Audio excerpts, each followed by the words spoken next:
My folks raised me with a metaphysical awareness.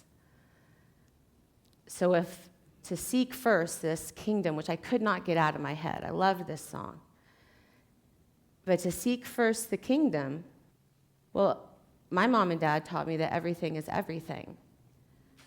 Mary J. Blige tells us everything is everything. So metaphysical awareness, cool, bonus points.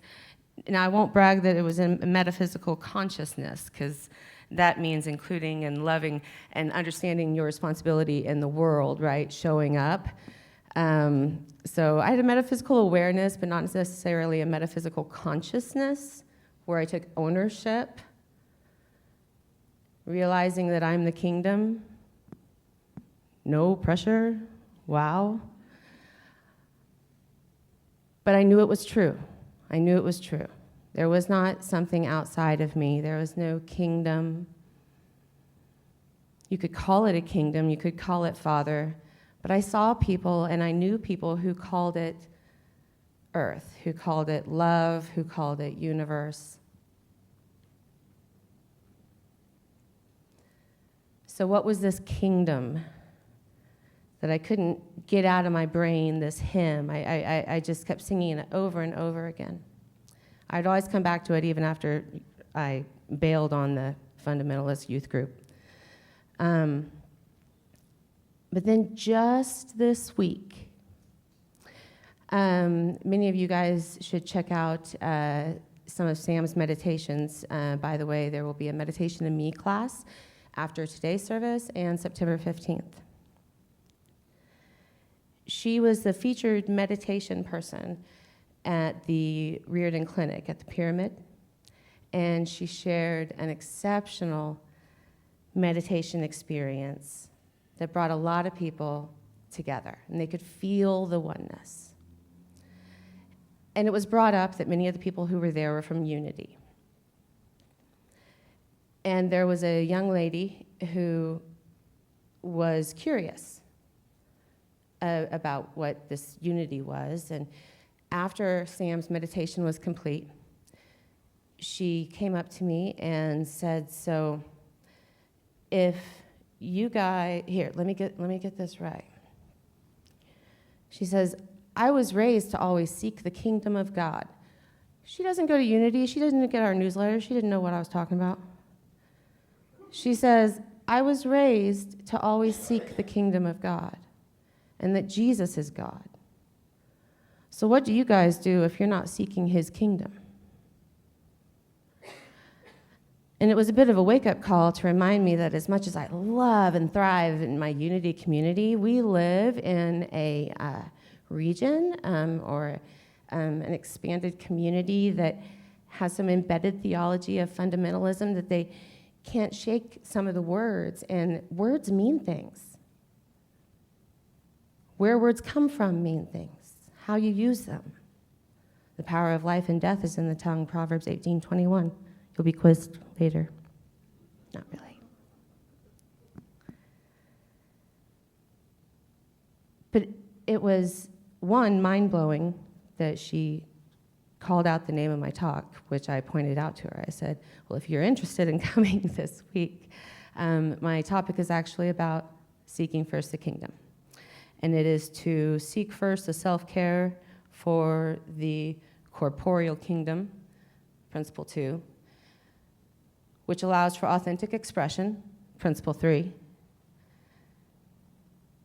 to add to amplify the community at large, the kingdom, principle 1. The 5 principles are central to our faith and our motivation as we move through the day and the week. So if you're not familiar with them, I really encourage you to try out one of Virginia wrote one of the a song for it, and so maybe we'll do it again here soon, but we'll put it on our Facebook page, okay? Those 5 principles, once you get them integrated into your life, you will start calling them out. You'll recognize them in other people's words. You'll feel them. You know the truth. You start, your ears perk up at the truth.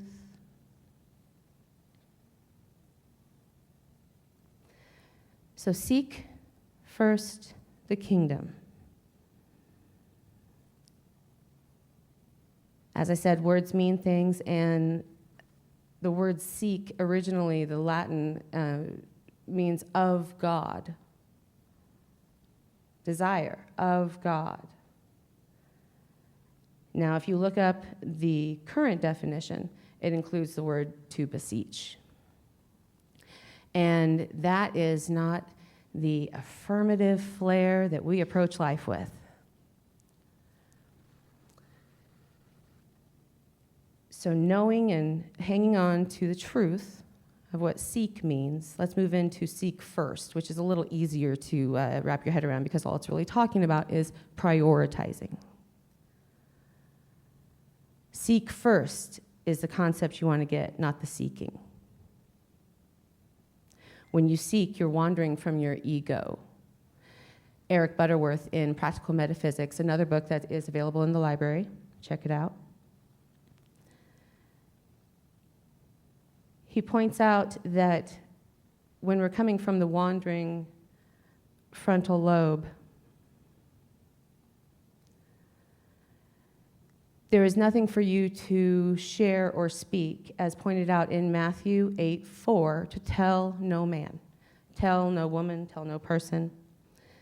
We've all heard of the secret space, the secret place. So when you hit that sweet spot, tell no man. That's your ego. What it's about is principle 5. Anybody got principle 5? Woo! Act, act, act. Demonstration is visible, correct? Or I could stand up here and talk and say I have blue hair, but I do not. I'm not demonstrating that. And the word, the kingdom. The kingdom, much like we might associate with heaven, but that embedded theology that is held outside of you. Again, here at Unity, the practice that we drive home and that we want to live from, that we choose to live from, and we use affirmations and tools, is to believe that you are the kingdom. You are heaven. You are the wholeness.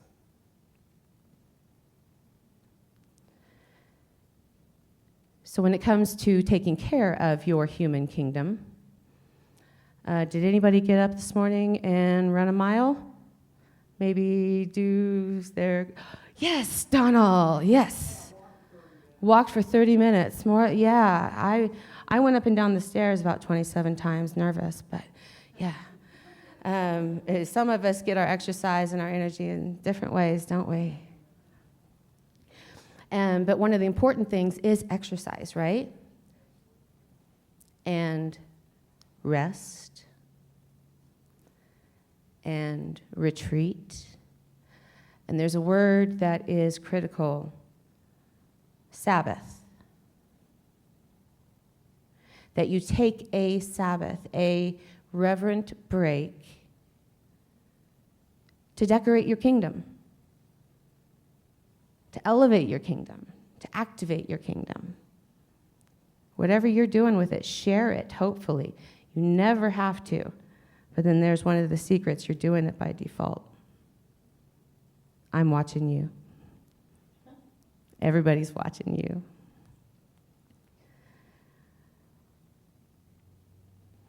This kingdom in our body that we must maintain and take care of, we do have the ability to bring healing to our kingdom, to change our kingdom, to grow our kingdom.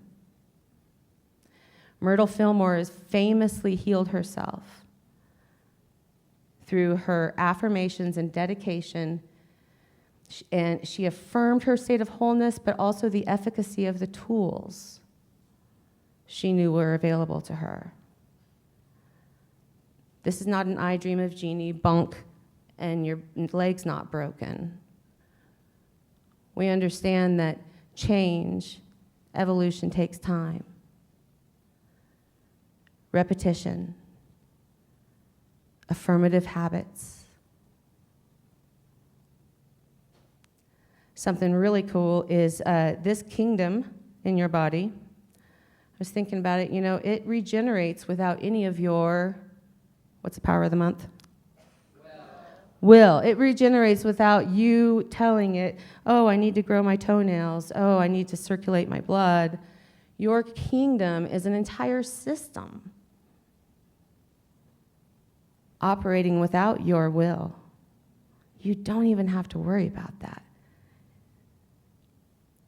And it's the same in so many other areas. You cannot control what other people are thinking or going through.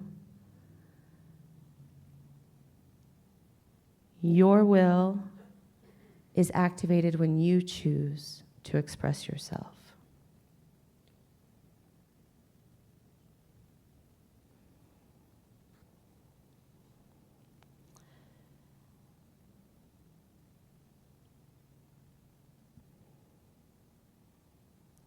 True expression it includes the word vulnerability, which is a pretty hot word right now, and people are looking for ways to heal themselves and move through situations. And authenticity and vulnerability can bring people close like no other lesson or information or definition can do.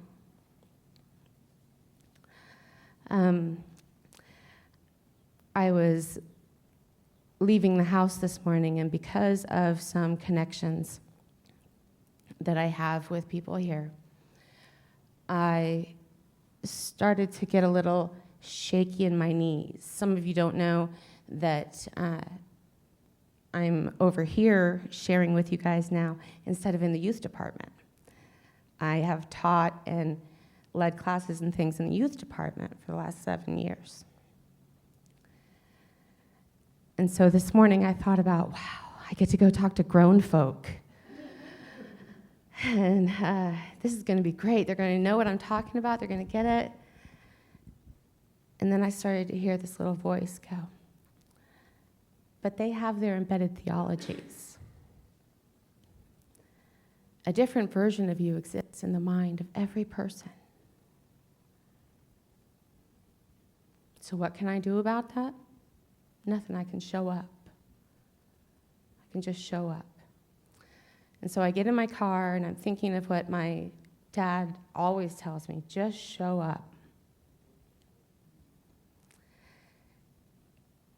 And I'm telling myself logically, the time will pass. I'm with beautiful, wonderful people who would love it if I just stood up here and said the ABCs. They would tell me I did a great job. And so I told myself, the time will pass, and it will be what it will be. Ba-boom. I get in the car. For some reason, now this is important, my friend Jeannie had been on my mind all morning, that if I got nervous, I could look at her.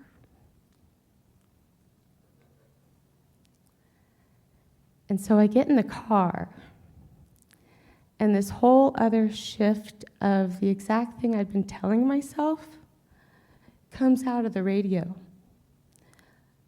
Let it be, let it be, let it be. And I knew that Craig was telling me I was doing a good job. I was like, yeah. Wow. These connections go further than just in this room. And we know this thanks to the internet, of course. We can share and communicate that way. But I mean, really grokking that you are the kingdom of heaven. Of course, Craig was in my head going, let it be, you've got this.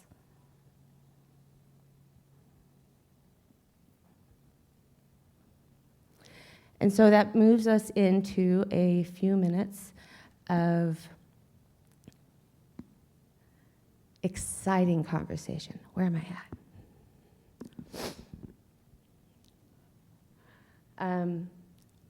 Moving from this vulnerability state, where I hope that we have connected on a level and you know a little something about me, we're going to talk about leading. Leading from your kingdom.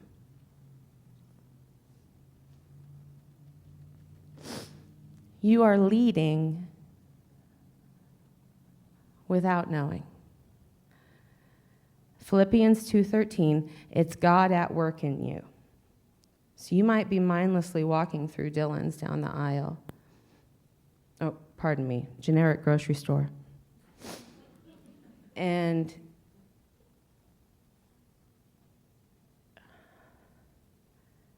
you feel it. You move into, I know what I need.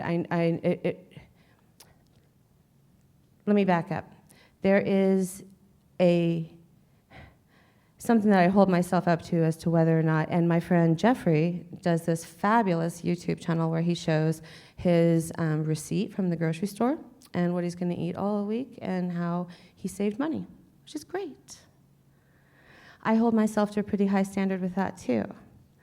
And so sometimes I walk around and I see people, though, like you, or people with their organized coupon books, or people with their lists, and they are leading by example. I saw someone stop just to pick up all these oranges, and there's all these people walking by. That person was leading. They were showing leadership. They were being an authentic contributor to the greater consciousness just by picking up some oranges.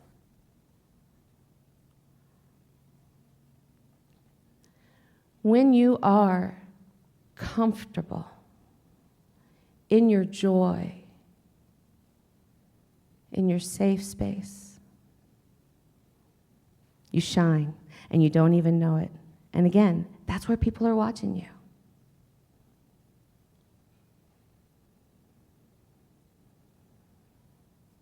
Every person is a leader. And we're going to be going into some exciting workshops and stuff over the next couple months. It's going to draw out leadership in people, or the skill that they didn't even realize they had.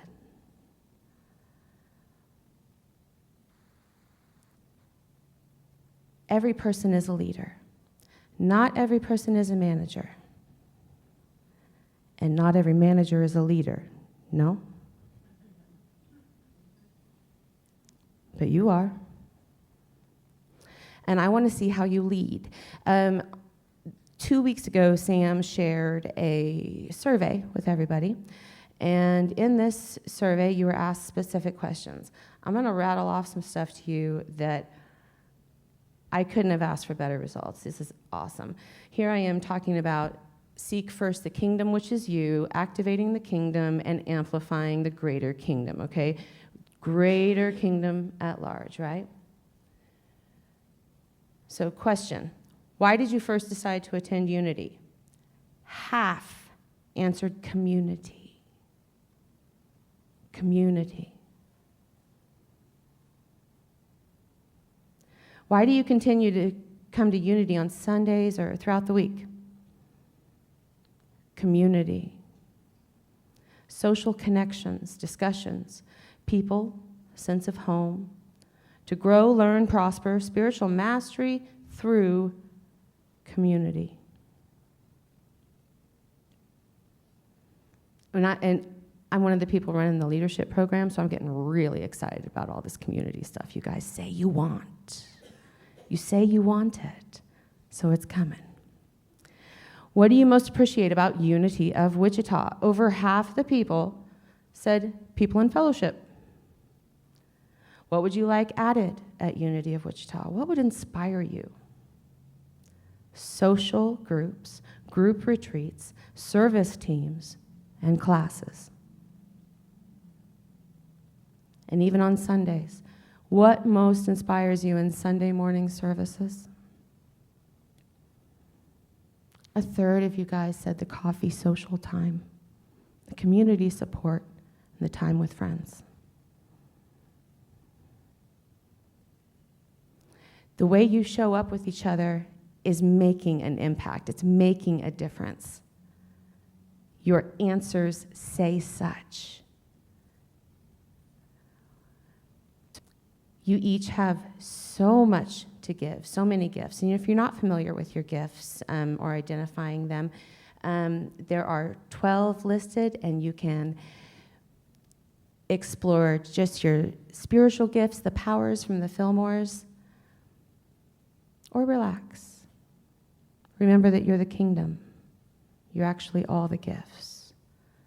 You don't have to show up as anyone. Just show up.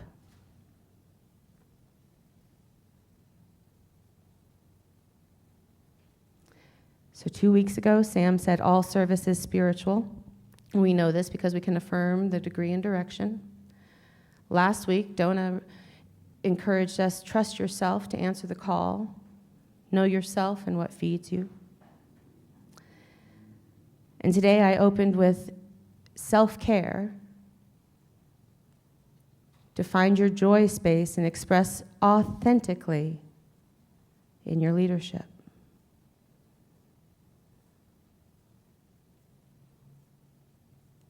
Walking in this door was a spiritual practice this morning that you shared with me. Walking in to this sanctuary. Your kingdom is made whole. You feel the oneness, the collective consciousness, because you are the kingdom. And so it is.